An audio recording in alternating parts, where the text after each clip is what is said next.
Greetings from London. I'm Tatum Everett with the Vikings Entertainment Network. We are at Sky Studios on set of the NFL Review, being taped later today. But I've got the host of the NFL in Review, Neil Reynolds, here on set with me here in Sky Studios. Neil, thank you so much, first of all, for letting us be a part of this day for you. Yeah, great. Welcome into our studio. I almost said my studio. It's very Close weird. enough. I'm stood on this side answering questions. It's a very uncomfortable situation for me because I'm normally asking the questions. That's but very great true. to have you here. Is that a first for you? It is. I think it is a first on this Okay. studio floor, yes. All right. Well, you do the show and review. Do you watch every single NFL game? No, I would tell you I don't get to watch all of them by Tuesday, but I've watched all the main highlights, seen all the storylines. And what we do is our Tuesday show is a 2-hour look back at the previous week. Brian Baldinger joins us from NFL Network, guests that we have in the UK as well. So we go through every game, talk all the big talking points, and there are always plenty in the NFL. And then this is where we do our live shows as well on a Sunday night. So we're on air for 8 hours in here from 5 o'clock UK time to 1 in the morning. We do a 6 p.m. kickoff game, a 9:25, then we hand over to Sunday Night Football. So this is where it all happens. Then you must really like these international games because an 8:30 time back home, everyone's going to need their coffee, Vikings fans to drink their coffee for the game. But having these NFL games or seeing NFL teams come here every year, what does it mean to a UK football fan? Oh, it's everything.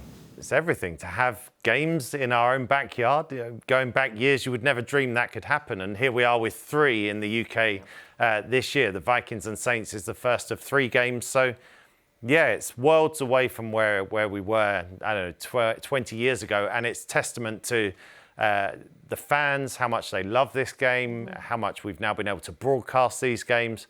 Yeah, it is incredible. And actually, when the ball flies into the air on Sunday afternoon, it never gets old. It feels like it's the first time in 2007. So, you don't take it for granted. No, so the Saints, Vikings, Tottenham Hotspur is going to be the stadium of choice for us this Sunday. And you were at Vikings training camp. You were able to talk to several players and coaches over the summer. Hearing what they said then and seeing the first 3 games now under their belt, what are your impressions of this team? I think they're a very talented team. I think we saw, you know that the offensive fireworks are going to be there at some point. And we saw that against Green Bay with Justin Jefferson. We saw it on the final drive last week against the Lions. But I think the defense has shown up in some big spots as well, especially against the Packers. But I'm always going back to something Kirk Cousins told me once when we were travelling on a bus around the UK. We were doing our tours around the country. And he said, every game is an absolute scrap. Every game in the NFL. You blink and it's like being a 3-point game. Then it's a 7-point game. And the Vikings know that from last year. Every game was like that, right? Every game went down to the wire. And so I'm reminded of that as well as they're 2-1, is that they're not going to have everything their own way. But they're a hugely talented team and they're exciting to watch. You've obviously followed the NFL for a long time. So being 2-1 at this point, knowing that it wasn't the best effort each and every week must mean a lot to this group. I think that's it. I think that's the thing is that you can scratch out some wins. You have to scratch out wins in the NFL. And I go back to what Coach Kevin O'Connell told me when we sat together in training camp. He said, we are going to have some adversity. And we've been teaching our players how to deal with adversity. They need to take ownership of it, how to overcome it.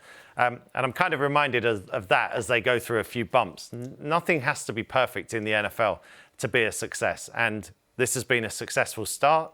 They've got a chance to build on that. And I'm really interested to see when the Vikings were last here in 2017 and before that in 2013, the fans really traveled. Yeah. I can't wait to see if that happens again. I'm sure it will.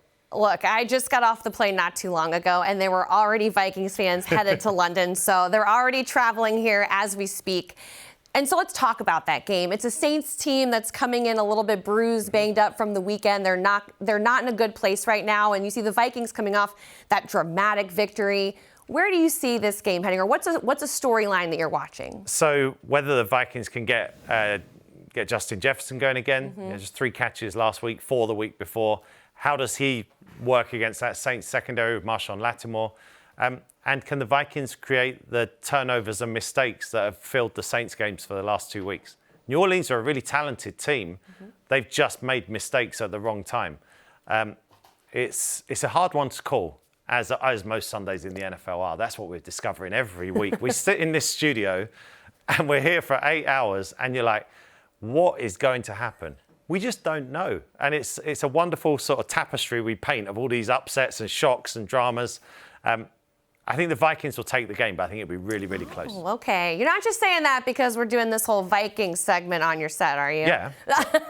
I'll do that for the. We'll change that to Saints in London in a minute. No, I do believe in the Vikings, and I do have a soft spot for the Vikings. I know you do. Well, the Vikings will get here on Thursday ahead of this Sunday game. Looking forward to the Tottenham Hotspur matchup coming up against the Saints on Sunday. Thank you so much, obviously, to Sky Sports and to Neil Reynolds for having us here on set today. And Skull from across the pond. Thanks for joining us. Hope you like the set. Thank you.